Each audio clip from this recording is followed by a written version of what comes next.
All right, I think we got Mark here finally. So, again, thanks for those people who are just joining us at this last second here. As I mentioned a second ago, my name is Paul Meyer, and I am the editor of Acres USA magazine.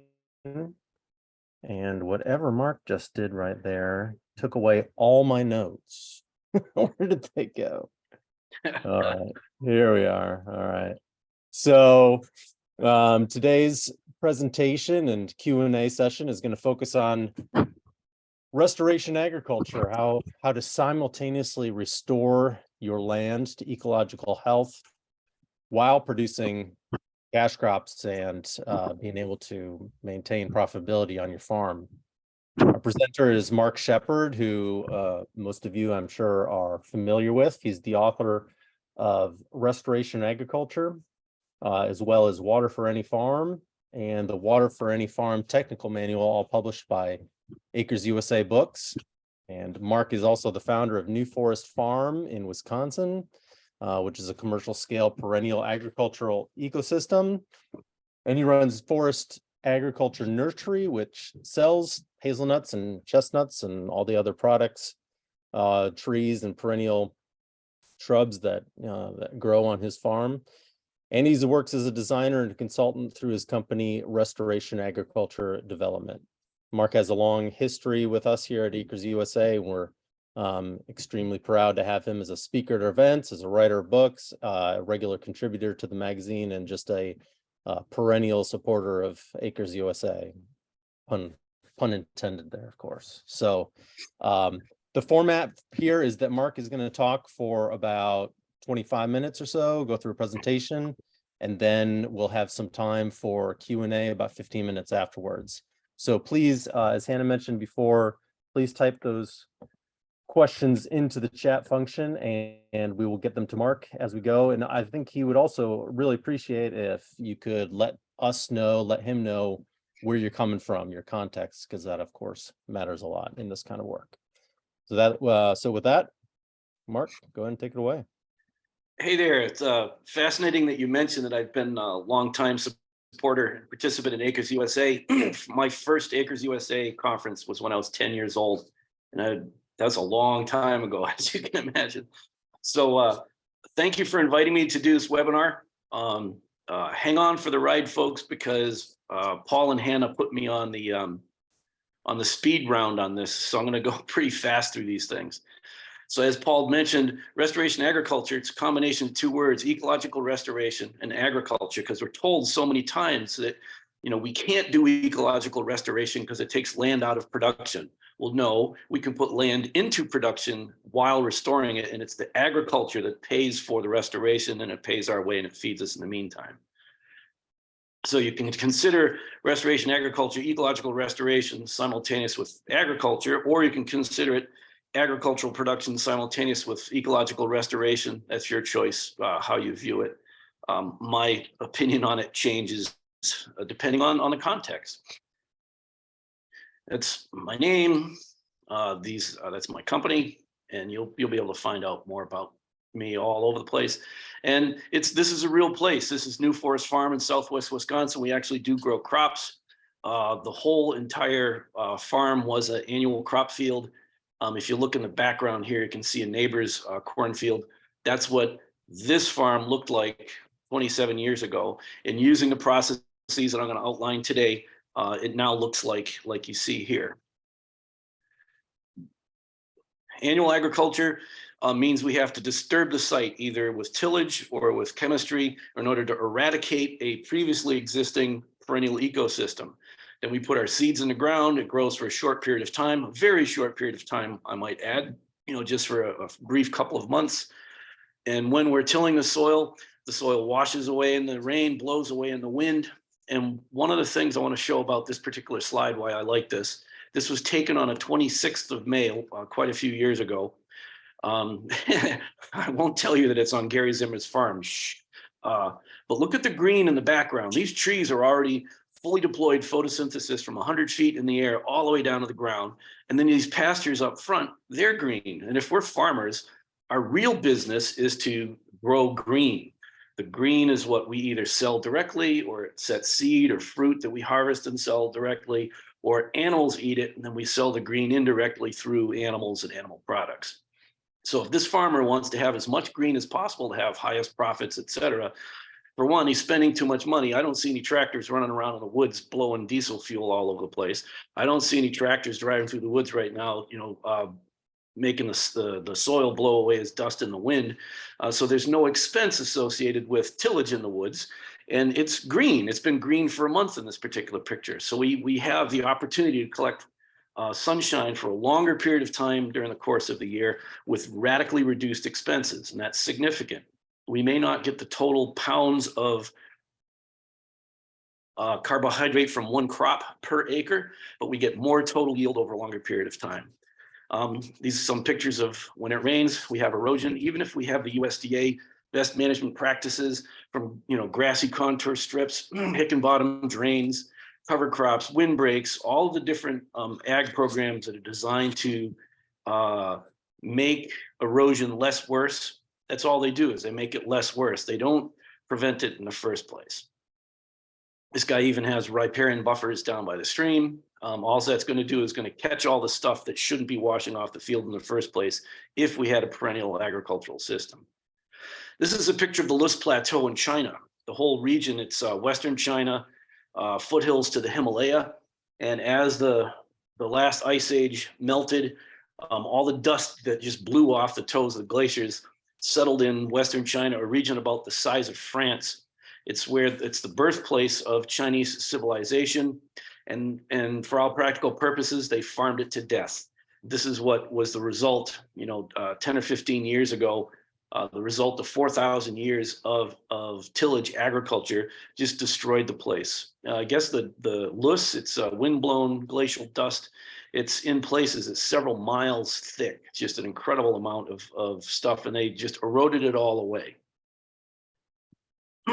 Then starting, about 10 or so years ago, they started a restoration project, got a whole bunch of money from the UN. Chinese government actually put in a bunch of money. The US government put in a lot of money.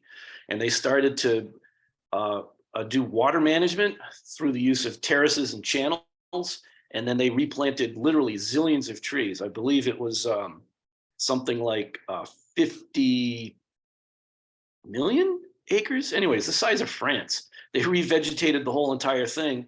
And if you look at the link up at the top of the page there, it has all kinds of data and statistics concerning the project, that basically people's incomes have increased up to 700%. Nutrition, health and nutrition is off the charts. It's turned from almost a desert wasteland, incredible poverty and starvation, into a lush green productive system. We can restore the planet to ecological health and economic prosperity in 15 years at a profit, wholesale, broad acre across the whole entire planet, if we actually do it instead of just talk about it or research more. Some of the things that we know, where did our soil come from in the first place? Nature creates healthy, fertile, living soil. If our soil fertility is declining, that means that we, as the farmers, are doing something wrong. Nature creates the soil. It removes carbon from the atmosphere. And so if we are showing decreased levels of organic matter in our soil, there's no more, tall forests or grasslands with deep roots in it. That's our fault. We did that because nature removes carbon from the atmosphere just by being itself. It removes pollutants from the soil and the water. And simultaneously with that, it produces all of the products that are the basis of our personal, our collective economy, all of our products except for mined products. Then during that process, nature selects for pest and disease resistant populations. If you're the wild relative of maize, for example, corn, and if you caught all kinds of diseases, you would die and you wouldn't shed your pollen and you wouldn't reproduce. If you were susceptible to all kinds of pest attacks, that plant gets removed from the gene pool and it no longer breeds. So the process of natural selection over time selects for pest and disease resistant populations.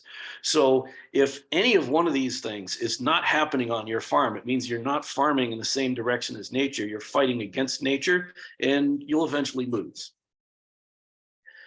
And nature does this all at $0 cost using completely natural processes, and it doesn't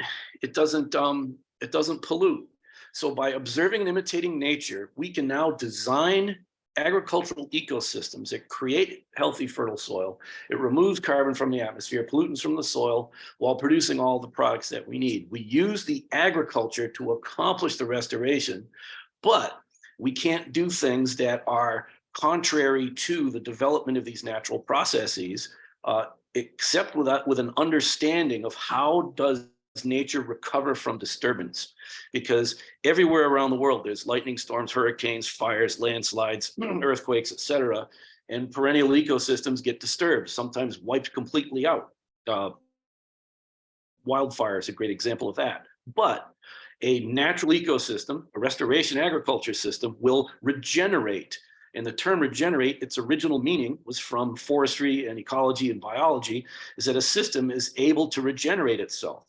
I don't care if you have a certification on your broccoli farm that says you're a regenerative certified organic farm. If a fire comes through and wipes out your broccoli, it won't regenerate. So it fails the ecological test of regenerative.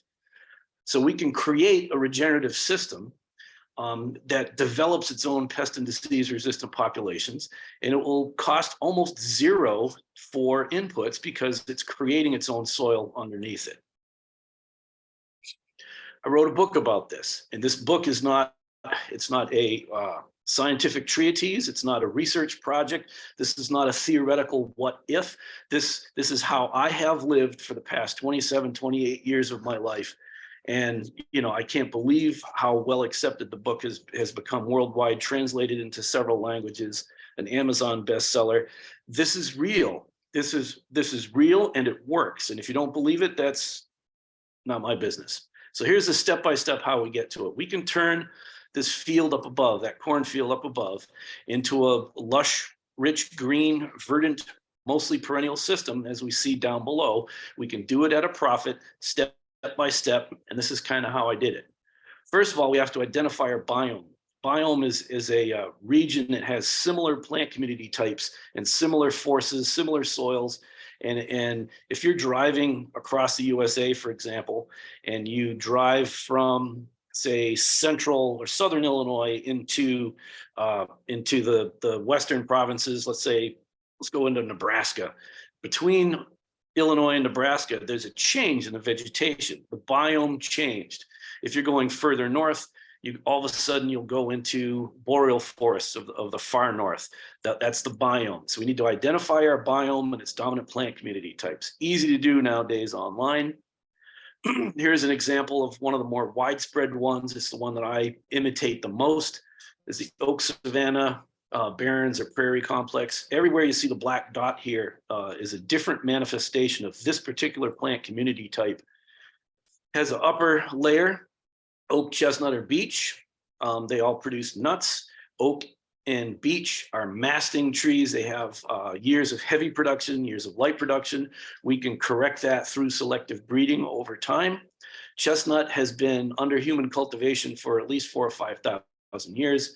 And it is very regular. Every single year it puts down a crop. Oak and beech are high protein, high oil. Chestnut is actually high carbohydrate, 4% protein. So it's more like a grain that grows on a tree. Apples as an understory, we know what apples do. Hazelnuts as one of the shrub layers. Now the prunuses, there were tall prunuses, medium prunuses, shrub prunuses, growing on the ground prunuses, plums, cherries, peach, almonds, apricots, and so on. Raspberries, blackberries, grapes, currants, gooseberries. Then there's fungi. There's so much biomass being produced, it has to decompose somehow. So the fungi take care of that. There's grass all over the place and flowers, and then herbs. And our livestock is what manages the fungi and not the fungi layer, but the forage layer, keeps all the grass mowed, increases the nutrient cycling, etc. Every single thing in this list right here grows naturally on the ditches on the side of the road with zero care whatsoever, with zero inputs, and it will grow on your place if you're anywhere on this map. There's comparable ones. Sorry for California and the Rockies, I cut you off on this one. There are comparable species that are applicable on the West Coast. The same principle applies no matter where you are on the planet. You know, from way up in the Arctic all the way through desert areas, etc. The Juglandaceae are the walnuts, pecans, hickories, etc. And they don't kill everything. A lot of people have this notion that walnuts kill everything. They definitely do have juglones, which will limit the growth of the solanaceae, which are your tomatoes, potatoes, etc. Everything from cherries, plums, peach, almonds, apricots, nectarines, raspberries, blackberries, elderberries, currants, gooseberries, grapes, fungi, forage, livestock.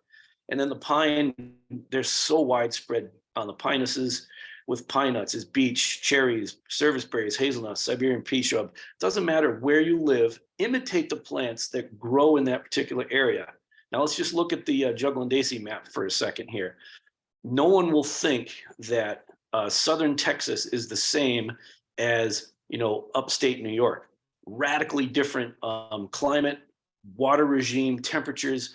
And so what you can do is you can choose species from Southwest here in the Texas area, start moving them up to the northern area. You know that the walnuts will grow up here, but the ones that are heat and drought resistant might not exist up here because this is how the cooler and moister climates up were up here.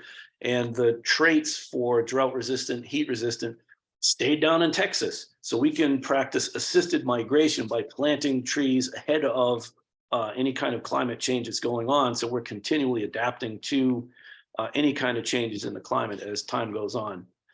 And it's just something I had to show. This is a property that I was at just yesterday, actually.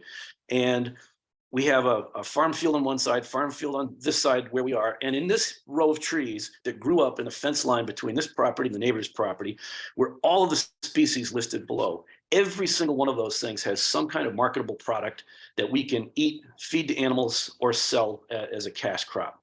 And what blows my mind is that hedgerow in the middle has survived herbicide from both sides. It survived mowing. It survived, episodic plowing. It survives droughts when the crops on either sides have failed. It's survived excess flooding waters. It's survived super cold temperatures. Every single one of those things was planted without a single input ahead of time, no soil preparation, no cover crops, no nothing. That just grows. Why on earth would we plant crops that we have to do cover crops, plow, plant, put on compost teas, effective microorganisms? Why would we plant crops that we have to baby when we could plant crops that will grow all by themselves? And how we manage it is by interacting with the system, harvesting these various different things, dividing them up when we harvest them so we have more of the resource as we go forward. I don't understand why people don't realize how brilliant this system is. It was actually created by AI, actual intelligence. This is how this planet rolls and why I wanted to advance. Okay, so now step number 2 is to construct some kind of earthworks to manage the rainwater resource. No matter where you are, if you're in any kind of agricultural land or forested land that's been cut over, the hydrology of the area has been drastically disturbed. If you're on ag land like the cornfield up above, 100 years of carbon being burned off of the soil through tillage agriculture, no deep root penetration, compaction from heavy equipment being used on it. Water does not interact with that cornfield up above, or the one on my neighbor's property on the left. It does not interact in the same way as within a complete perennial ecosystem on the right, where we have increasing soil organic matter, deep root penetration, and short term, we may need to, and might want to keep them long term too, construct some kind of earthworks to capture that water, spread it out, soak it in, store it in ponds where we can now use it later for watering livestock or for irrigation. And we'll try to locate those ponds as high as we can in the landscape. So now we have gravity on our side and all the water can flow through the system from the highest points down to the lowest points. I wrote about that in these 2 books, Water for Any Farm and then the Engineering Field Manual. Don't get these as an audio book because there's way too many diagrams in it. You need to really see what's going on. Water for Any Farm is more of a narrative form. It's easy to read, shows lots of colored pictures with people doing fun things, whereas Water for Any Farm is actually the engineering and the technical details that you'll want to know if you want to install a system correctly and compliant with USDA best management practices. Basically, what we're going to do is we're going to construct a series of linear channels, ditches, swales and berms, terraces, I don't care what you call them. And the idea is to intercept water as it's going across the slope, going downhill, and we direct it somewhere else on the property. This is a property project in upstate New York that we did 4 or 5 years ago, and 100 years of agriculture had washed all the topsoil down below, created a swamp down below, huge erosion gullies, and these lighter colored areas here in this picture are where the multi-floor rows had taken off so thick and the soil was just gone, and it's down to the crushed glacial gravel left behind. So the farm was abandoned, somebody else picked it up, we redirected the water. That's where it went with the farm system with annual crops agriculture. And then you see all those lines. This is how the water goes now. So in addition to having the 100 acres of grass that's there, we actually cleared off about 30 acres of multi-floor rows. So the farmer got more effective farmland. If you look at 30 acres of farmland, usable farmland, in that part of New York, that's about $300,000 worth of farmland that we liberated for this person that they can now use.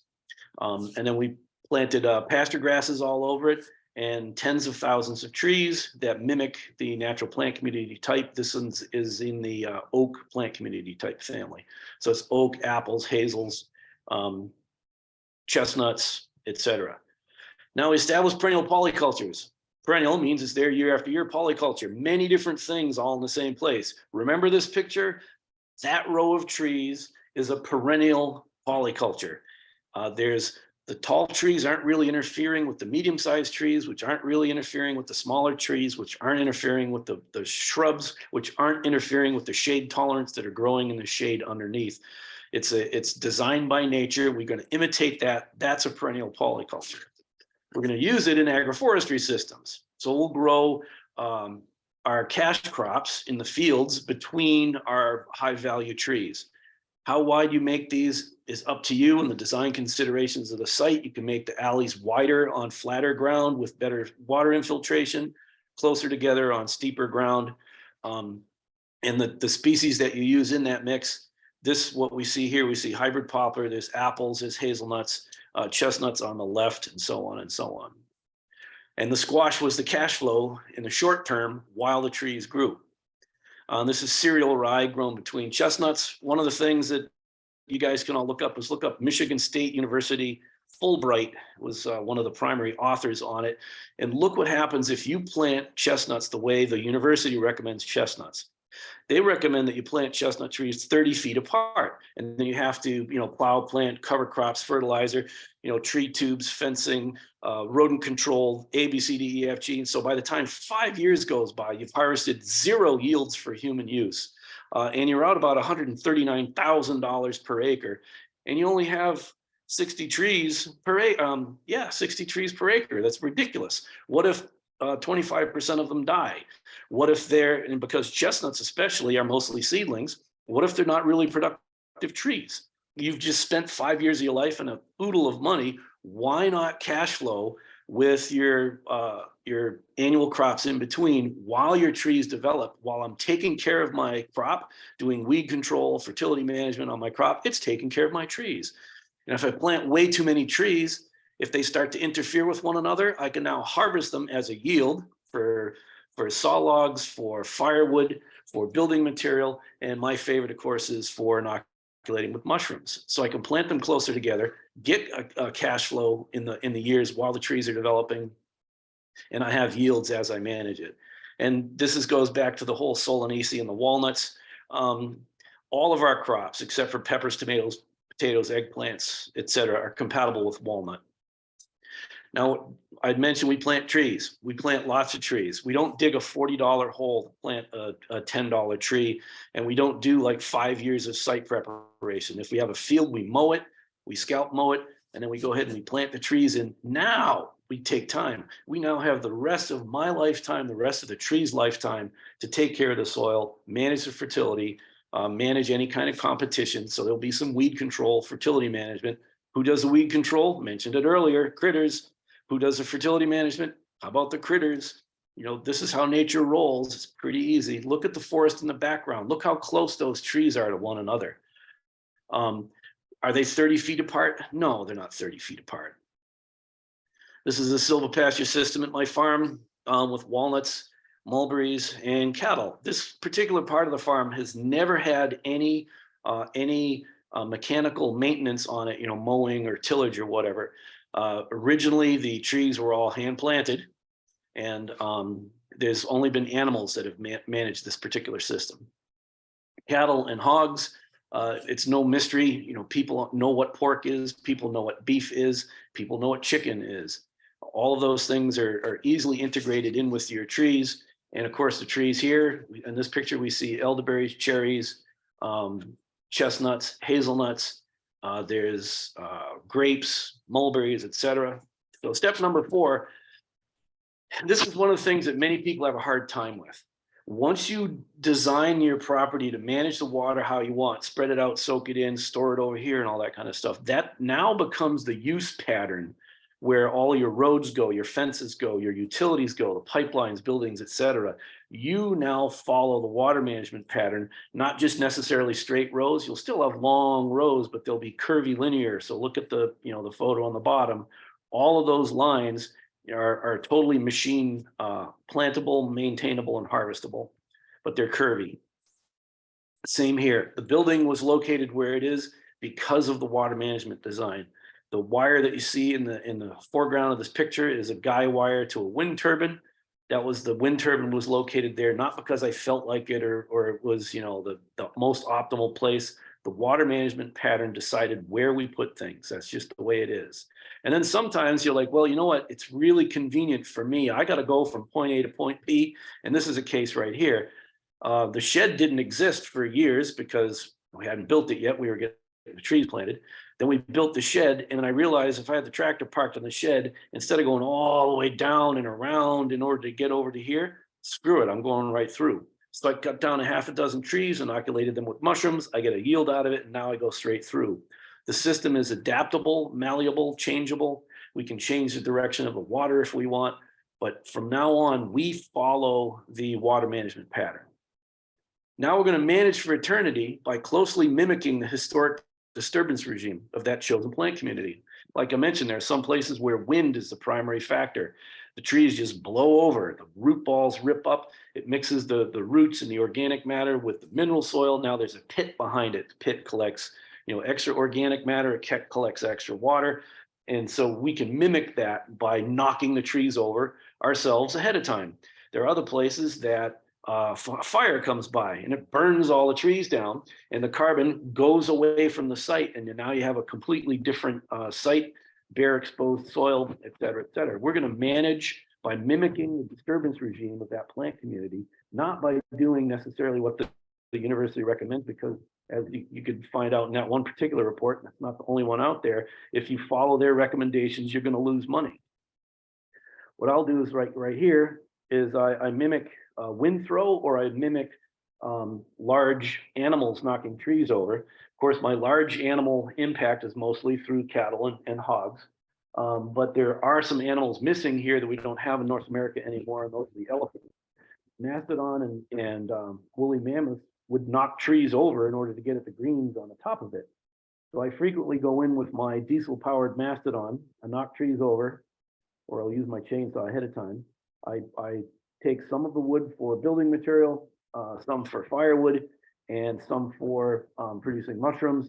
And then I grind it all up. I chip it with a orchard mower, which is part of what nature does. All that organic matter laying on the ground, now it decomposes. And wanted to show you this picture for a specific reason. Wood chips, organic debris, trees, branches, you know, logs, etc., are an amazing part of the soil creation process. And once you get to the stage of chop and drop, where you're chopping branches and or knocking whole trees down to let them rot on the ground, once you hit that stage, you're on like the rocket sled, and your fertility increase is just phenomenal. And the soil just becomes incredibly dark and rich. What I want you to notice on this is a hazelnut stem that's been cut. 1, 2, 3 years worth of growth on this particular stem. It's green all the way through. There's photosynthesis going on inside this stem. Not much light reaches the center through 3 years worth of wood, but it does. And if you think about green vegetation is all of the nutrients that we're looking for that will make our crops grow great. So when you're using perennial wood chips, it's the nutrient stores in those branches that are the primary fertilizer for your crop. Well, then it's the lignin and the cellulose that's now food for the fungal community in the decomposition cycle that releases it slow release. So your quick release is from the soluble nutrients that are in those young, small diameter stems, just waiting for you to use it and release it onto your fields. And then the slow release is the decomposition of the woody part. There's a new book came out last year, the Wood Chip Handbook by Ben Raskin. I'm glad one of these finally came along. He deals with everything from the farm scale all the way, from the homestead scale all the way up to farm scale. Instead of securing wood chips somewhere else and bringing into the site, which to me seems like input agriculture, you know, you can buy chemical fertilizer, you can buy wood chips. I grow it on site and chip it on site. Instead of just like putting it down and using it as a mulch or a fertilizer amendment, you see back here, I didn't like windrow it or rake it or move it or anything. I just chip it right there, let it rot right there. One of the things that I do, however, is I will sprinkle sawdust spawn of various different wood decomposing fungi out there. One of the ones that takes off really, really easy, it naturalizes, it's native to North America, is winecap stropharia. And then you'll upper right is winecap stropharia that's growing out in the alleys between my rows of chestnut trees. Trees such as American hop hornbeam and oak and chestnut and alder are hosts to shiitakes. Almost everything is a host to oyster mushrooms. Both of these pictures down the bottom are oyster mushrooms. And oyster mushrooms are incredibly high dollar, very valuable crops, high protein, high fiber. Matter of fact, oyster mushrooms that have been exposed to the sun are some of the highest vitamin D and zinc. So it's like virus medicine. One of the things with agroforestry, and if you're growing all these different things, people will complain that you're going to get lower yields. Well, in part, they're right. You will get lower yields per crop, but you'll get more total site yield. Ecologists have shown over and over again that it's the total number of species per acre that determines the site yield, not necessarily their interactions. And so all this goes to show you is that on 1 acre ground, a hectare of ground, you're going to get lower yields of apples, you're going to get lower yields of grain, but you add the two of them together and it's more total yield. Well, the most that I've been able to handle without freaking out is like 3 woody crops above ground, alley crops in the field, and 3 types of livestock. So there's 3, 6, 7, 8 different things going on. And if I get a half of a yield out of each one of those 8, I get 4 total yields. Go ahead and study what land equivalent ratio is all about, but we can get higher yields by getting lower yields. True story. What's the result? We grow vegetables that we sell wholesale, grains wholesale, chestnuts, hazelnuts, pine nuts, apples, cherries, grapes, berries, beef, pork, poultry, mushrooms. We get lower yields per crop, but we have more total site yield and drastically reduced expenses. I haven't used fertilizer in 20 years plus, period. Just haven't. Don't need to. Haven't used any kind of pest or disease control, period. None. And we get nature. We get all those yields and nature. These are all fairly uncommon creatures out where I'm at, surrounded by corn. It's a loggerhead shrike, which is a predator that never stops hunting. So it's eating my mice. It's actually competing with the weasels that are also eating my mice. The badgers down on the right have this beautiful picture from 4th of July a couple of years ago. These 2 young badgers that came up to me and were like curious as to what I was. And they were making a purring noise and a little bit of a squeak while they were looking at me. This goes to show the spider webs. And on the lower left, of course, is a snapping turtle. Snapping turtle, I think, is quite fascinating in that, my farm is about a mile and a half from the nearest surface water. And somehow I got like baby snapping turtle that showed up in my soil soils. And snapping turtles are the terrestrial organism that has the highest mortality of any organisms around. And so how that guy survived to walk 1.5 miles to get to my place is amazing. She'll end up with a farm that looks more like this. And that's basically my speed round. That's all that I had to say officially. And wanted to just do one little gratuitous advertisement. If anyone is out in California in a couple of weeks, we're going to be doing a workshop, water management workshop on a pretty decent sized farm at this exact place where that picture is taken. And it was at ground zero of all the different floods and landslides last year. So when the rain happens in California, it would have been in everybody's best interest if that rain was captured, spread out, and soaked in, redistributed instead of concentrating in valleys, causing massive erosion. And then also, when it dries off, there's water stored in the soil for your plants to use. All right, how did I do, Paul? Did I go over time? Well, just a little bit. That's fine. Okay. No, that's great. Great stuff. Thank you so much. And I will do a gratuitous plug as well. That's related to Mark is also Mark is going to be doing a seminar and speaking as he normally does at our Acres USA EcoAg event in December, 4 through 8 December. It's again the same location as last year in Covington, Kentucky, just across the river from Cincinnati. We also have our Healthy Soil Summit coming up here for Acres USA in California in Monterey, 24 through 28. And so I would highly encourage you to take a look at events.acresusa.com. And I'll go ahead. I'll re-plug the conference in December. You know, we can sit down here and I can flash through a slideshow in a half hour or whatever.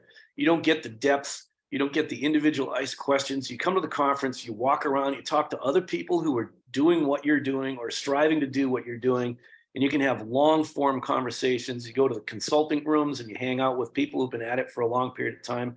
It's just a really great way to accelerate your learning. We did have a question, someone asking if we can share these links, and I'm going to ask our Hannah to type that into the Q&A while we get going. Does Hannah have the link for the event you just mentioned, Mark, or where can we find out about that? It's right there. Just screenshot it. Okay. Yeah. And in the chat. Great. Thank you. Okay. So one question we got. So someone lives in Texas and says, I'd love to grow some hazelnuts, but I live in Texas. What are the odds I can successfully grow hybrid hazelnuts? By the way, can I adopt you as my dad or grandfather? I don't know about that one, but who said that? Wait a minute. It's anonymous, which is fine. So a little bit more context I got from her or him or her, South Texas, Guadalupe County, the Blackland Prairie. They get a 40-degree temperature swing in the winter. About average rainfall? Did not say. But because it goes anonymous. 32. That's actually, it should be enough. Issue with Texas, you know, I worked down in Texas quite a bit, is that you'll get the rainfall episodic, and you need to have that down in that soil because it gets hotter in Hades for a long period of time. The hybrid hazels, there are some down in Texas, you know, from our nursery. There's quite a few in Oklahoma. They're not as happy as they would be elsewhere. However, if you go to Rutgers University, they have European hazels that are blight resistant that they brought to the US that probably would have a better shot in Texas. But if you're trying to grow hazelnuts, I'd recommend someplace besides Texas. Get into the real estate investment game, go buy another farm somewhere else, develop it using the hybrid hazels, and now you've got 2 places. Another question, other side of the country, Fargo, North Dakota. What's the general cost per acre to set up about a 140-acre farm, 20 miles So south of Fargo? Here's part of my whole shtick, and this is how I was able to do it. I got out of college, I was $50,000 in debt. I borrowed money, and then I did this all with debt financing as I went. And so my whole emphasis is the fact that you can do this as a profit-making venture. So to focus on what's it going to cost, you're on the wrong side of the equal sign. How much money can you make? That comes in part to how little do you spend and how creative are you with your approach. And I'll just use another example right here. There's an investor group bought a piece of property, and they want to do, grass-fed beef and poultry. And so they spend $85,000 on salaries for 3 people to take care of 10 cows and 1,000 chickens. 10 cows and 1,000 chickens, maybe you'll make 12, 15, 20 grand at the most. So they're starting out as a losing proposition by spending way too much money up front. But if they had just one person walks on, borrows money, buys some small stocker cattle in the spring, grazes it through the summer, at the end of the year, you make $1,000 per animal, or even $500 per animal. You're now running a profit-making venture. It's the same thing, 10 cows, 1,000 chickens. You actually made money in one scenario, but you lost money in the other scenario. Another thing is the trees. On New Forest Farm, you saw the pictures, the aerial photographs. I put in about 100,000, let's say 100,000 trees. I put in way more than that. 100,000 trees. Well, what's the cost? It's like, no, you didn't hear me. I made money by planting 100,000 trees. How did I make money planting 100,000 trees? I borrowed money and I bought bulk wholesale. I planted the trees that I needed, and I sold the others to pay for the ones that I planted on my property. I made money. It was profitable. So cost per acre from my perspective is a little bit irrelevant. It's a little bit context specific. Are you in the Northeast, Southeast, California, Oregon, Washington, Canada? Oh my gosh, the amount of money that they charge for nursery stock in Canada is crazy. And then the other one is your approach. If you want to approach this at, I'm going to spend this much money and sit around and wait till it all starts to mature and then make this fabulous cash flow, you're hallucinating. So do some homework, and I can't give an answer. There's no general cost per acre, because how you approach this whole idea of farming a 140-acre farm in Fargo, how you approach it has a lot to do with your success, your financial success. Can you talk a little bit about on the website for your nursery, you sell different types of hybrid hazelnuts, selected seedling versus controlled cost. Can you talk a little bit about the differences there? Yeah, actually, that's really significant. Now, we deal primarily with seedlings. If you want grafted material or clonal material, we have that, but we don't emphasize that. You think about like a red delicious apple. If you have an orchard of red delicious apples, something comes in that affects red delicious apple, your whole entire orchard is at risk. We grow seedlings. And so what we do is we breed for the population fitness. The whole population that we have are the highest producing, the pest resistant, disease resistant, cold hardy stuff. And then the ones that aren't that, we eliminate from the gene pool. So over time, the genetics change. That's our selection process. So the selected seedlings are a group of seedlings that I started on the farm like 27 years ago. We keep on bringing in new material, and through time, the losers get weeded out, and the highest producers, et cetera, they're the ones that keep pollinating, and that is our selected seedling stock. Well, then the controlled crosses in that pool of selected seedlings, we'll find 1 or 2 that are really cranking. They're just incredibly huge or big or super productive, and then we'll take vegetative cuttings of those, isolate them in a place far, far away from any other hazelnuts. And a really easy state to isolate hazelnuts in is Illinois and Iowa. And you go way out in the middle of corn country and you plant, a seed orchard of parent A and parent B. Then you take the seeds from that, you put them in variety trials with universities in different areas until you say, hey, guess what? This parent A, parent B combination works really well. So our controlled crosses are ones that we released in 2012 that have gone through that process from the select pool to the variety trials, and then the parent A, parent B thing. Well, in 2012, they were like the most productive hazelnuts that are out there. Well, as of now, the seedling population back on the home farm has continued to improve because we're getting rid of the losers. they're now somewhat comparable. And actually, there's been some research showing that the controlled crosses don't yield as much as the select seedlings. However, they are way more uniform. About 85% of them look like an American. They're low cabbage shape rounded instead of upright vase shape like the Europeans. About 85% are the American bush type appearance, and they all ripen in about a week and a half to 2 weeks. So harvest on the controlled crosses is vastly simplified. I just send folks in. I still pick by hand, and we hire neighbors and stuff like that. They just come through in like a week and a half. They strip everything off the controlled crosses. There are some people who want to know the provenance on all that, of where they come from, and we know all of that, and that's available for researchers and or people who want a license to do research and or propagation with those plants.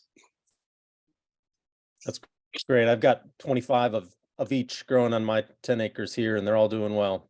So, and the one thing about the controlled crosses as well is the controlled crosses, about 50 to 75% of them flower the very next year, which is crazy. If you wanted to harvest it, there's maybe, a cup and a half, 2 cups of hazelnuts on 100 row of plants, but you're harvesting super, super early with those. It's not worth your time economically, but if you're doing breeding work, having that rapid, that hyper precocity of young reproduction is really helpful. Well, great. I want to respect people's time. That's all the time we've got for today. Thank you again so much, Mark. And again, you can find out more about Mark and his work at restorationag.com, and more about Acres USA magazine and our books and events and online courses and such at acresusa.com. So thanks again, and have a great rest of your day. Thank you, everybody, for being here. We'll see you in December. Thanks so much, Mark. We'll see you. Yep, bye-bye. All right, thank you, guys. Your question did not get answered. We do have those recorded, and more than welcome to reach out, and we'll do our best to answer them.